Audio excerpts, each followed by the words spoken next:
નમસ્કાર, આપણું ગુજરાતમાં આપનું સ્વાગત છે। 10 કરોડની ખંડણી માંગતાની ટ્રેપ ગેંગના 2 આરોપીઓ અમદાવાદ સાયબર ક્રાઇમ બ્રાન્ચે ઝડપી પડ્યા। ફરિયાદીની એની ટ્રેપ કરી અંગત ન્યૂડ વિડીયો બનાવીને બ્લેકમેલ કર્યું। વિડીયો સોશિયલ મીડિયા અને ન્યૂઝપેપરમાં વાયરલ કરવાની ધમકી આપી ₹10 કરોડની માંગણી। પતવાટ માટે 24 કલાકમાં ₹7 કરોડ આપવાની ધમકી। આરોપીઓ પાસેથી ડિજિટલ સાધનો જપ્ત, વધુ તપાસ ચાલુ। ફરિયાદીને આરોપી સુનિતા ઉર્ફેની રાજપૂતે એની ટ્રેપ કરી અંગત પળોનો વિડીયો ગુપ્ત રીતે રેકોર્ડ કર્યો। આ વિડીયો આરોપી અશ્વિન લક્ષ્મીકાંત ચૌહાણ ને આપી બંને મળીને ફરિયાદીને ધમકાવ્યા। વિડીયો વાયરલ ન કરવા માટે ₹10 કરોડની ખંડણી માંગી, નહીં તો 24 કલાકમાં ₹7 કરોડ આપવા અથવા વિડીયો વાયરલ કરવાની ધમકી આપી।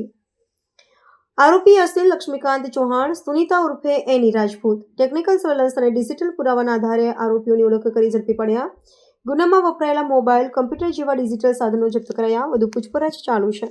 અમદાવાદ સાયબર ક્રાઇમ ખાતે એક ફરિયાદ નોંધવામાં આવી હતી, જેમાં ફરિયાદી વિગત જોઈએ તો જે ફરિયાદી છે એમનો આજથી 4 થી 5 મહિના પહેલા જે પકડાયેલા આરોપી છે એમને એમની જાણ વગર અને એમની સંમતિ વગર એક અંગત પળોનો વિડીયો, જે ઓબ્જેક્શનેબલ વિડીયો છે એ બનાવી અને ત્યારબાદ જે ફરિયાદીનો છે એને રિસન્ટલી એમનો કોઈ અનનોન નંબરથી પહેલાં એક વન ટાઈમ સી કરીને આ વિડીયો મોકલવામાં આવ્યો હતો અને પછી એનો સંપર્ક કરીને કહેવામાં આવ્યો હતો કે આપની એક મેટર આવી છે, અગર સોલ્વ કર્યો હોય તો આપ રૂબરૂમાં મળી જાઓ।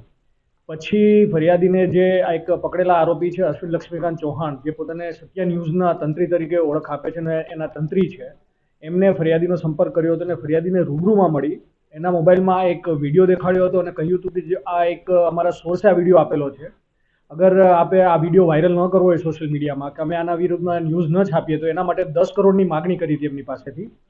ફરિયાદીએ જ્યારે એમને કહ્યું કે આટલા પૈસા હું ના આપી શકું, એટલે પછી એમને કીધું હતું કે આપ કાલે ફરીથી મળજો અને ફરીથી એમને બીજા દિવસે બોલાવીને કહ્યું હતું, રકજકના એમને કહ્યું હતું કે આપ 7 કરોડ રૂપિયા આપો, નહીં આપો તો 24 કલાકમાં આ વિડીયો છે એ સોશિયલ મીડિયામાં વાયરલ થઈ જશે અને અમે અમારું ન્યૂઝ ચેનલ છે એના ઉપર આ વિડીયોને પબ્લિશ અને તરત જ રાતે આ બાબતમાં એફઆઈઆર દાખલ કરી અને 2 આરોપીની ધરપકડ કરવામાં આવી છે। જેમાં પ્રથમ આરોપી છે એ અશ્વિન લક્ષ્મીકાંત ચૌહાણ છે, પોતે સત્ય ન્યૂઝના તંત્રી છે અને નેશનલ એનસીપી જે પાર્ટી છે એના ગુજરાત પ્રદેશના ઉપપ્રમુખ છે।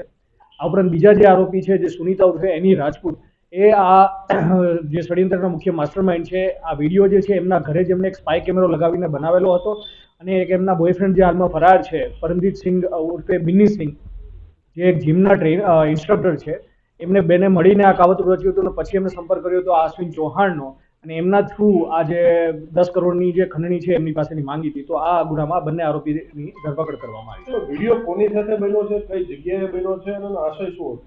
આ વિડીયોમાં જે ફરિયાદી છે એમનો સંપર્ક છે એક અન્ય મહિલા સાથે આ એનીએ કરાવેલો હતો અને એનીએ પોતાના જ ઘરે આ વિડીયો આ જે ફરિયાદીની જાણ બહાર ત્યાં બનાવડાવેલો છે અને જે મેં પહેલાં કહ્યું કે એમના માટે એક સ્પાય કેમેરાનો યુઝ કરવામાં આવેલો હતો વિડીયો રેકોર્ડ કરવા માટે અને એમનો આશય પહેલેથી જ આ વિડીયો બનાવવાનો આશય હતો, કેમ કે એમની જાણ બહાર આ વિડીયો બનાવેલો છે, which is violation of privacy under the IT act, એટલે અને પહેલેથી જ જે ગુનાહિત કાવતરાનો જે મુખ્ય આશય હતો એ જે ફરિયાદી પાસેથી છે પૈસા પડાવવાનો હતો। ડીલ કેટલો સમય થયો છે?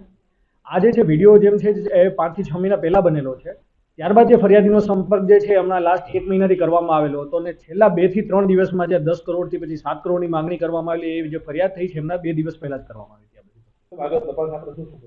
આ બાદ અમે એવી તપાસ કરી રહ્યા છીએ કે જે આરોપી જે પકડાયેલ એની રાજપૂત છે, એના બોયફ્રેન્ડ આપણા ફરાર હોય તો એની બી ધરપકડ કરવા માટે અમે અમારી ટીમો કાર્યરત કરી છે। આ ઉપરાંત બીજા કેટલા લોકો સાથે આ ગેંગે આવી રીતના કૃત્ય કરીને હની ટ્રેપ કરીને એમની પાસેથી ખંડણી મેળવી છે એની અમે તપાસ કરી રહ્યા છીએ। પ્રાથમિક તપાસમાં એ આવ્યું છે કે જે આરોપી છે એની રાજપૂત અને એના બોયફ્રેન્ડ જે હાલમાં ફરાર છે બિન્ની સિંઘ, એમની વિરુદ્ધમાં આનંદનગર પોલીસ સ્ટેશનમાં 2020માં એક ગુનો નોંધવામાં આવ્યો હતો, જેમાં બી આ બંનેએ કોઈના ઘરમાં ઘૂસીને ખોટી પોલીસની ઓળખ આપીને એમની પાસેથી માતબર રકમ મેળવેલી હતી અને આ પ્રકારના જો કોઈ બીજા ગુના છે તો એની અમે તપાસ કરી રહ્યા